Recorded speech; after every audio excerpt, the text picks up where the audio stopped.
আজকে আমাদের শামবাজিনগরে হচ্ছে ডে 2।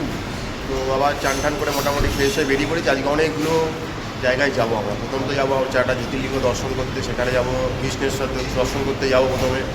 তারপর সেখান থেকে ফেরার পথে ইলোড়া যাবো, অনেক কিছু প্ল্যান রয়েছে। তো আগে একটু খাওয়া দাওয়া করতে হবে। তো কালকে যে দোকানটা বিকালে খাওয়া দাওয়া করেছিলাম, আমাদের হোটেলের সামনে যা হেঁটে এলে 100 মিটারের মতো নয়। তো এখানটাতে এসে আগে চাটা খাবো। তো দেখি কী অর্ডার দেওয়া হয়েছে, কী খাওয়া দাওয়া হচ্ছে। সকাল সকাল বসে গেছি চা নিয়ে, চা দুটো খেয়ে ফেলেছি অলরেডি। আর এগুলো কী সব খাচ্ছে কাটা কাটা দেখতে। সকালবেলায় ভাবুন চা খেয়ে আটা, আটা খুব ফেমাস, ভালো আটা পাওয়া যায়। আটা সস্তা পাওয়া যায়, আটার আবার ফেমাস হয় বলে কোনো শুনিনি। ফেমাস আর এখানে কালকে 1 কেজি আটা কিনেছি, সেটা খাচ্ছি বিনা পয়সায়, বিনা পয়সা আটাগুলো 40 রুপিস। আচ্ছা, না ফেমাস জিনিস তো বিনা পয়সা হলে সব পাওয়া যায়। খুব ভালো আটা, বড় বড় আটা। সকালবেলা চা দিয়ে আটা খাবেন, এটা বেশ রেয়ারেস্ট টু রেয়ারেস্ট কম্বিনেশন। তারপরে যদি শারীরিক কোনো প্রবলেম ঘটে তার জন্য কিন্তু চ্যানেল কর্তৃপক্ষ দায়ী নয়, এটা মাথায় রাখবেন। কিন্তু দেখতে পাচ্ছেন একটা খাবার এসছে, এটা মনে হয় সাবুদানা খিচুড়ি। বললে এখানকার একটা ভালো খাবার, আমি বললাম ভালো কথা, দিন একটা খাওয়া যায়। তো একটা সাবুদানা খিচুড়ি দিয়েছে আর একটা ধোসা। ম্যাডাম এখন ধোসা খাবে। সবেতেই গন্ধ আসছে মোটামুটি, এখন খেতে কেমন সেটা এখন সময়ই বলবে।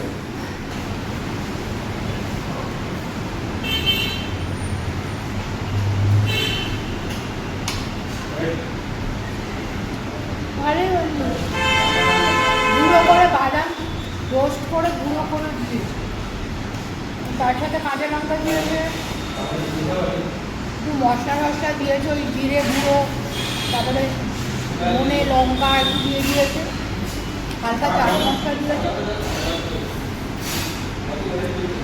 খেতে ভালোই লাগবে। আর কোনো সবজি দিয়ে করেনি, টক দই দিয়েছে, খেতে ভালোই লাগবে। এটা প্রায় 60 টাকা, 60 রুপি। এখানে সাবুর বিভিন্ন খাবার খুব চলে, সাবুর খিচুড়ি, তারপরে সাবুর বড়া, এগুলো খুব চলে। এটা নিলাম, লোকাল খাবার খেলাম। সকালে এই ব্রেকফাস্টগুলো ছাড়া আর কিছু পাওয়া যাচ্ছে না, আস্তে সেটাই হচ্ছে বড় ব্যাপার। এই হচ্ছে গিয়ে আর এই চলে এসে এক হাত লম্বা একটা জিনিস,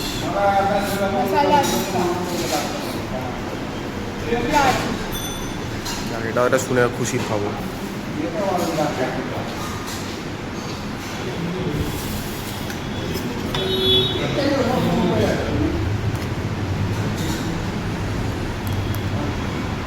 টমেটো ভালোবাসি, গরম একদম কাঁচা পাতা দিয়ে যেমন বানায়। তবে সবজি আমি কিছু পাচ্ছি না, সবজি বলতে একটু টমেটো ডাঁটা ফাটা হালকা রয়েছে, এই পাচ্ছি। ওই টেস্ট আছে। আর এটা সেই নারকেল বাদামের চাটনিটা,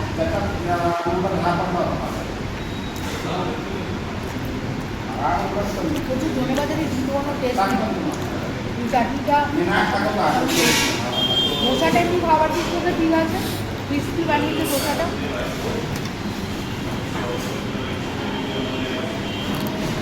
মশলাও দিয়েছে,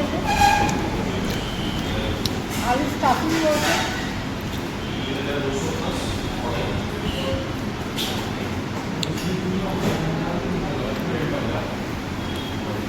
টমেটো গাজর পেঁয়াজ লঙ্কা দিয়ে বানিয়েছে, ঝাল দিয়েছে, ঠিক আছে চাটনিটা ঠিক আছে। তবে এই চাটনিটা ভালো না, এমনি ঠিক আছে, খাবার টেস্ট। এটা প্রাইস হচ্ছে 70 রুপিস, ধোসাটা 70 রুপিস। এই চলছে খাওয়া দাওয়া, আরও কিছু খেলে দেখাবো। এই আমরা সেন্ট্রাল বাস স্ট্যান্ডের সামনে ছিলাম, সেন্ট্রাল বাস স্ট্যান্ডের সামনে এসে দেখলাম 42 নম্বর মানে 42 নম্বর যে বাসটা রয়েছে, এই বাসটা কিন্তু ইলোড়া কৃষ্ণেশ্বর যায়। ঠিক আছে, আমরা এই বাসটায় উঠলাম, কত কি ভাড়া জানি না। তো আমরা সবার প্রথম যাবো হচ্ছে গিয়ে জ্যোতির্লিঙ্গ দর্শন করতে কৃষ্ণেশ্বর দেখে আমরা আসবো হচ্ছে গিয়ে ইলোড়াতে। তো আপাতত বাসে উঠেছি, বাস ঘুরছে এখানে, বাস মানে প্রত্যেক 5-10 মিনিট একটা করে আসছে ছাড়ছে, প্রচুর বাস সার্ভিস রয়েছে এখানে। ঠিক আছে, তারপরে একদম এই সেন্ট্রাল বাস স্ট্যান্ডের সামনে থাকলে কী হবে, খুব ইজিলি আপনি পাবলিক ট্রান্সপোর্টগুলো পেতে পারবেন। তো আমরা সেন্ট্রাল বাস স্ট্যান্ড এখানেই রয়েছি। তো 42 নম্বর বাসে উঠে পড়েছি, কত কী ভাড়া নিচ্ছে হয়তো অনলাইনেও নিতে পারে, সেটা দেখে বলে দেবো আপনাদের কী কী হচ্ছে। তো আমরা এখন চলেছি দ্বাদশ জ্যোতির্লিঙ্গের এক জ্যোতির্লিঙ্গ কৃষ্ণেশ্বর দর্শন করতে। তো এখন বাজে হচ্ছে 9:30, আমরা রওনা দিলাম। তো দেখছি কতক্ষণ কি লাগছে পৌঁছাতে। আমাদের এখনও যাচ্ছি কৃষ্ণেশ্বরে পাবলিক ট্রান্সপোর্ট। দুজনের টিকিট নিলাম, পড়লো হচ্ছে কি 60-120 টাকা। ইলোরা অবধি টিকিট দিয়েছে, বাট কৃষ্ণেশ্বর অবধি যাবে বাসটা, অসুবিধা নেই। তো চলুন দেখা যাক।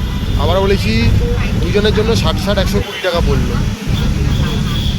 এখানে প্রচুর ক্যান্টনমেন্ট জোন রয়েছে, আর্মিদের অনেক কিছু রয়েছে আর কি, দেখতেই পাচ্ছি সম্ভাজিনগরে যে দেখুন। আর বাইরে প্রচুর এখানে কামান রাখা রয়েছে, মানে একসময় ইন্ডিয়ান ব্যবহার হতো, এখন এগুলো সব বাইরে রাখা রয়েছে দেখতে পাচ্ছি।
এখানে এসে আমাদের বাস নামিয়ে দিল। আর এই যে সোজা যদি চলে যাই, এই রাস্তাটাই চলে যাচ্ছে কিন্তু আমাদের জ্যোতির্লিঙ্গ ঘৃষ্ণেশ্বর মন্দিরের দিকে, ঠিক আছে।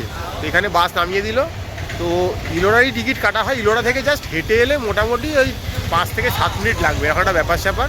বাসে এলাম 1 থেকে 1.5 মিনিট লাগলো, আর টোটাল আসতে 1 ঘন্টা লাগলো। চলে এসেছি ঘৃষ্ণেশ্বরে। আমরা সেন্ট্রাল বাস স্ট্যান্ড থেকে উঠেছিলাম ইলোরার বাসে, আমাদের ঘৃষ্ণেশ্বর নামিয়ে দিয়ে বাসটা চলে গেল, পাক্কা 1 ঘন্টা লাগলো। 9:30টায় উঠেছিলাম, 10:30টায় চলে এসেছি। এবার এসে একটা চায়ের অর্ডার দিয়েছি, চাটা বানাবে। চাটা খাবার পরে আমরা মন্দিরে যাবো, গিয়ে দর্শন করবো, তারপরে আমরা ইলোরা যাবো। ইলোরা দেখে তারপর আমরা আবার আমাদের বাস স্ট্যান্ডে ফিরবো, এই হচ্ছে ব্যাপার। এই দেখতে পাচ্ছেন দূর থেকে দেখা যাচ্ছে ঘৃষ্ণেশ্বর মহাদেবের মন্দিরটা, জ্যোতির্লিঙ্গ। এই মন্দিরেই পুজো দেবো বলে এসেছি আমরা। তো বাইরে কিন্তু ছোটোখাটো সব দোকানপাট রয়েছে এবং ধরছে, এই ডালা নিন, এই নিন, বেল নিন, অনেক কিছু রয়েছে, ধুতরা রয়েছে, অনেক কিছু রয়েছে। তো চাইলে কিন্তু নিতেই পারেন। এখানে প্রচুর জিনিসের সমারোহ রয়েছে দেখতে পাচ্ছি, আর ভালোই ভিড় রয়েছে, দোকানপাট রয়েছে সামনে। আস্তে আস্তে সামনের দিকে যাব। তো এদিকে দেখছেন অনেক প্রসাদের ব্যবস্থা রয়েছে, অনেক কিছু ধরছে জিনিসপত্র। দেখুন ম্যাডাম ডালা ফালা কিনছে এখানে, মোটামুটি পুজো দেবে বলে। বর্তমানে যে মন্দিরটি আপনাদেরকে দেখাচ্ছি, হিন্দু ধর্মের অন্যতম দ্বাদশ জ্যোতির্লিঙ্গের এক জ্যোতির্লিঙ্গ মহাদেবের উদ্দেশ্যে উৎসর্গীকৃত এই মন্দির, যা ঘৃষ্ণেশ্বর জ্যোতির্লিঙ্গ নামে পরিচিত। বলা হয় দ্বাদশ জ্যোতির্লিঙ্গের শেষ জ্যোতির্লিঙ্গ হচ্ছে ঘৃষ্ণেশ্বর, অর্থাৎ 12তম জ্যোতির্লিঙ্গ হিসাবে এটি পরিচিত। এটি ভারতের মহারাষ্ট্র রাজ্যের ঔরঙ্গাবাদ থেকে 30 কিলোমিটার এবং দৌলতাবাদ থেকে মাত্র 10 কিলোমিটার দূরে ইলোরা গুহার কাছাকাছি অঞ্চলে অবস্থিত। তবে এই গ্রামটির নাম হচ্ছে ভেরুল গ্রাম। শিবপুরাণের কোটিরুদ্র সংহিতার 32 এবং 33তম অধ্যায়ে এই জ্যোতির্লিঙ্গের উল্লেখ পাওয়া যায়। কথিত আছে ভেরুলের শিবভক্ত উপজাতি প্রধান কৃষ্ণেশ্বরের কৃপায় এখানে গুপ্তধন খুঁজে পেয়েছিলেন। এই টাকায় তিনি এই মন্দিরটি সংস্কার করান। এই মন্দির সংলগ্ন একটি বিশাল জলাশয় আছে। পৌরাণিক কাহিনী অনুসারে মা পার্বতী মহাদেবের নামে সিঁদুর পড়তে গিয়ে তার হাত থেকে কুমকুমের সেই সিঁদুর অর্থাৎ কুমকুমের কৌটোটি সেই জল সরোবরে পড়ে গিয়েছিল এবং সেইখান থেকেই মহাদেবের এই জ্যোতির্লিঙ্গের উৎপত্তি হয়। এটিও একটি কথিত কাহিনী, তবে সত্যাসত্য নিয়ে সঠিক কোনো তার প্রমাণ কোনো কিছুই পাওয়া যায় না। এই সবই কাল্পনিক পৌরাণিক নানা রকম কাহিনী। মন্দিরের ভেতরে শুধুমাত্র শিবলিঙ্গ নয়, শিবলিঙ্গ ছাড়াও আরও অন্যান্য মূর্তিও আছে। তবে এটি 12তম জ্যোতির্লিঙ্গ। 12তম জ্যোতির্লিঙ্গ ছাড়াও এখানে এর ভেতরে 11টি মহাদেবের আরও লিঙ্গ আছে। এছাড়াও এর ভেতরে বিষ্ণুর 10ম অবতারেরও নানা রকম প্রতিকৃতিও আছে। সিদ্ধিদাতা গণেশের প্রতিকৃতি আছে মা পার্বতীর প্রতিকৃতি আছে, আরও অন্যান্য দেবদেবীর বহু প্রতিকৃতি এর ভেতরে আছে। মন্দিরটি বহু প্রাচীন, ঠিক কতদিনের পুরনো তার সঠিক আন্দাজ করা যায় না। তবে যে মন্দিরটি আপনারা দেখতে পাচ্ছেন, একটু ভালোভাবে যদি দেখেন দেখবেন লাল পাথরের মন্দিরটি তৈরি। এই মন্দিরটিতে অহল্যাবাই হোলকার এবং শিবাজিরাও এই মন্দিরটিতে অহল্যাবাই হোলকারের সংস্কার করেছিলেন একটা সময়। এছাড়াও ছত্রপতি শিবাজি মহারাজের বংশধররাও এই মন্দিরটি সংস্কারের কাজে নিজেদের প্রচুর ধন সম্পদ বিনিয়োগ করেছিলেন। কথিত আছে এই মন্দিরটি মুঘল আমলে বহুবার আক্রান্ত হয়েছিল, তবে তার পরবর্তীকালে বিভিন্ন রাজারা, যেমন এই হোলকার ডায়নাস্টি বা আরও অন্যান্য বিভিন্ন রাজপরিবার মন্দিরটি সংস্কারের কাজে নিজেদের নিয়োজিত করেছিলেন। 12টি জ্যোতির্লিঙ্গের অন্যতম এবং শেষ জ্যোতির্লিঙ্গ হিসাবে বিবেচিত এই ঘৃষ্ণেশ্বর মন্দির, তার ভেতরে মহাদেবের দর্শন অভূতপূর্ব। যদি কেউ মনে করেন এই অরঙ্গাবাদ বা মহারাষ্ট্র শহরে আসবেন, যে অরঙ্গাবাদ শহরটি আমি যদিও বলছি, কিন্তু বর্তমানে এর নাম অন্য একটি পরিবর্তিত নাম হয়েছে। বর্তমানে এই অরঙ্গাবাদ শহরের পরিবর্তিত নাম সম্ভাজিনগর। তো এইখানে যদি আসেন অবশ্যই চেষ্টা করবেন একবার মহাদেবের এই জ্যোতির্লিঙ্গ দর্শন করার। ভীষণ সুন্দর ভেতরের প্রশস্ত মন্দির থেকে কিছুটা হেঁটে এলে একটা শিবালয় রয়েছে এখানে আর কি। এখানে যেই মেইন পুকুরটা রয়েছে, মানে সরোবর পুষ্করিণী যাই বলুন, এটা রয়েছে। তো চলুন এটা একটু দেখে আসা যাক।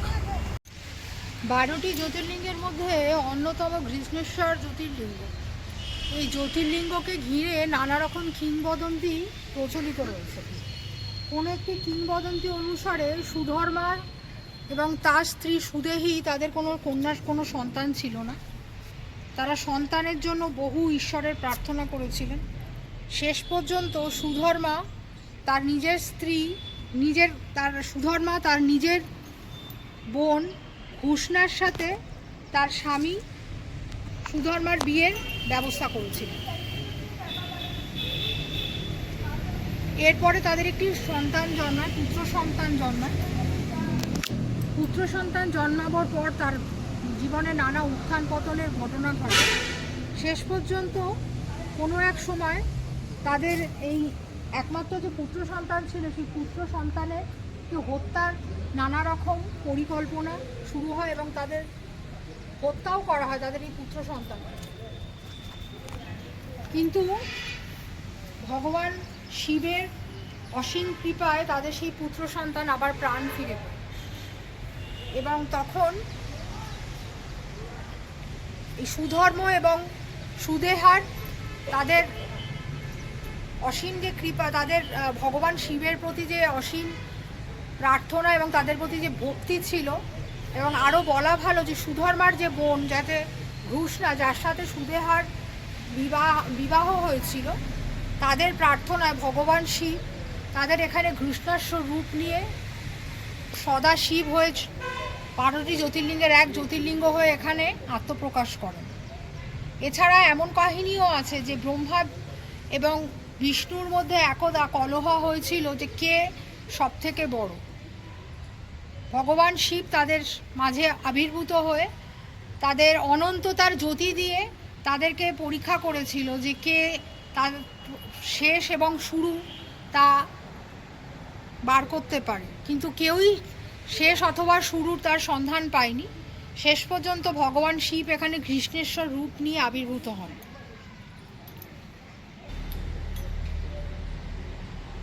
কবে প্রথম ঘৃষ্ণেশ্বর মন্দির নির্মাণ করা হয়েছিল সেই নিয়ে বিশেষ তথ্য পাওয়া না গেলেও ইতিহাস থেকে জানা যায় 13 এবং 14 শতকে দিল্লি সালতানাতে এই মন্দিরের কাঠামোটি ধ্বংস করে দিয়েছিল। পরবর্তীকালে মুঘল এবং মারাঠা সংঘর্ষের সময় বেশ কয়েকবার মন্দিরটির পুনর্নির্মাণ এবং পুনর্বার ধ্বংস হয়েছিল। তবে ইতিহাস ঘাটলে জানা যায় ছত্রপতি শিবাজি মহারাজের পিতামহ মালোজি ভোসলে মন্দিরটির পুনর্নির্মাণ করেন। মন্দিরের বর্তমান কাঠামোটি 1730 সালে মালহার রাও হোলকারের পত্নী গৌতমবাই হোলকার দ্বারা নির্মিত হয়। পরবর্তীকালে ইন্দোরের রানী অহল্যাবাই হোলকারের পৃষ্ঠপোষকতায় মন্দিরের পুনরায় সংস্কার সাধন করা হয়েছিল। ঘৃষ্ণেশ্বর মন্দিরের স্থাপত্য কার্য অসাধারণ। এই ঘৃষ্ণেশ্বর মন্দিরটি 44,000 বর্গফুট জায়গার ওপরে কালো এবং লাল আগ্নেয় পাথর দ্বারা নির্মিত। মন্দিরটির চূড়া 5টি স্তর বিশিষ্ট। চূড়ায় রয়েছে একটি স্বর্ণ কলস। মন্দিরের ভেতরের এবং বাইরের দেওয়ালে প্রচুর ভাস্কর্য সূক্ষ্ম নকশা লক্ষ্য করা যায়। এগুলো সবই প্রায় দ্রাবিড় স্থাপত্যশৈলীর নিদর্শন। মন্দির শিখরে খোদাই করা বিষ্ণুর দশাবতারের ভাস্কর্যও দেখা যায়। বিভিন্ন দেবদেবীর ভাস্কর্য মন্দির গাত্রে লক্ষ্য করা যায়। মন্দির চত্বর একটি কুণ্ডও রয়েছে, যার জলকে পবিত্র বলে মনে করা হয়। এই মন্দিরের 24টি স্তম্ভ বিশিষ্ট একটি দরবার হল রয়েছে, যেখানে ভগবান শিবকে কেন্দ্র করে প্রচলিত বিভিন্ন কিংবদন্তি এবং পৌরাণিক কাহিনী দেয়াল গাত্রে খোদিত রয়েছে। এই দরবার হলো শিবের বাহন নন্দীর একটি বিশাল মূর্তি বিরাজ করছে। মন্দিরের গর্ভগৃহে জ্যোতির্লিঙ্গটি পূর্বমুখী। ঐতিহ্য অনুসারে এই মন্দিরের গর্ভগৃহে পুরুষদের খালি বুকে প্রবেশ করতে হয়। বছরের বিভিন্ন সময় ঘৃষ্ণেশ্বর মন্দিরে বিশেষ কিছু উৎসব পালিত হয়ে থাকে। প্রথমেই বলতে হয় মহাশিবরাত্রির কথা। প্রতি বছর ফেব্রুয়ারি মার্চ মাসের দিকে উৎসবটি খুব ধুমধাম করে অনুষ্ঠিত হয়ে থাকে। ভক্তেরা উপবাস করে জ্যোতির্লিঙ্গের দর্শন এবং পূজার জন্য এই বিশেষ দিনটিকে ভিড় করেন ঘৃষ্ণেশ্বর মন্দিরে। অনেক দিন ধরে এই উৎসব চলে।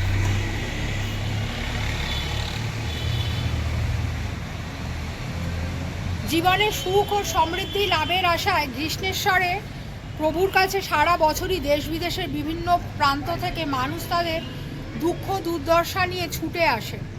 ভক্তরা বিশ্বাস করেন যে এই ঘৃষ্ণেশ্বর জ্যোতির্লিঙ্গের পূজা করা অন্য সমস্ত জ্যোতির্লিঙ্গের পূজার সমান। তো এই যে দেখতে পাচ্ছেন এখানে কিন্তু খুব সুন্দর একটা সরোবর রয়েছে, প্লাস চারদিকে কিন্তু ওই দেখতেই পাচ্ছি যে মন্দিরগুলো রয়েছে, ঘুরিয়ে ঘুরিয়ে আমি দেখাচ্ছি। এখানেও কিন্তু অনেক শিবলিঙ্গ রয়েছে, এছাড়া অনেক কিছু রয়েছে যেগুলো আপনারা এসে চাইলে জল দিতে পারেন, পুজো করতে পারেন। আর এই এখানটা দেখতে পাচ্ছেন এখানে এত কিছু রয়েছে ইনস্টলেশন, মানে এখানে কিন্তু সন্ধ্যেবেলা প্রত্যেক দিন যা বুঝতে পারছি লাইট অ্যান্ড সাউন্ড শোর ব্যবস্থা রয়েছে, ফাউন্টেন চলে, কিছু ওয়াটার শো হয় আর কি, সেই জন্য এইভাবে করা হয়েছে। আর জায়গাটার ঐতিহ্য দেখতেই পাচ্ছেন, পুরনো খুব সুন্দর সুন্দর সিঁড়ি রয়েছে দেখতে পাচ্ছেন। এখানে এসেও কিন্তু বসে আপনি অনেকটা সময় কাটাতে পারেন, আপনার নিজেকে শান্তি ফিল করবেন হয়তো।